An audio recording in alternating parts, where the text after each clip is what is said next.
L'holacratie, c'est le système de gouvernance qu'on a choisi au sein des Compagnons de la Terre. L'idée de base, c'était de se dire qu'on ne voulait pas fonctionner dans un système hiérarchique traditionnel où il y a une personne qui est responsable au-dessus et les responsabilités sont ensuite redescendues.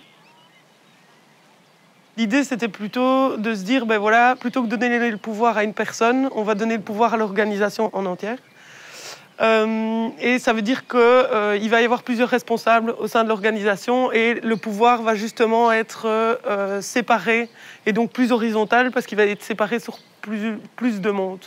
Et il y a vraiment une gestion du pouvoir qui est collective et pas individuelle comme c'est souvent le cas dans le management traditionnel.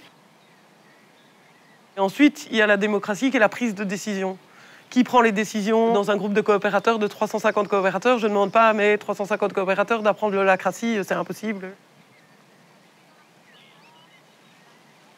L'intérêt en fait de ce système, c'est justement qu'il est très modulable et qu'il s'adapte en fonction des situations. Donc dans une entreprise normale, c'est figé. Il y a un départementin, un départementin, un départementin. On ne change pas les règles toutes les 2 minutes. Une fois qu'une procédure est mise en place, en général, ça reste figé, même si ça pose des problèmes à ces travailleurs. Et il n'y a souvent pas d'espace pour que ces travailleurs puissent dire « Ah, j'ai un problème ».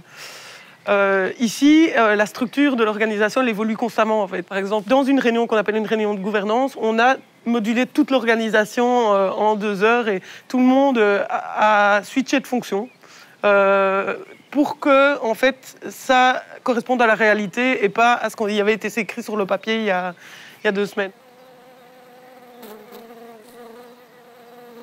Est-ce que c'est praticable ailleurs? Oui, vu que ça a justement cette possibilité de s'adapter à n'importe quel environnement.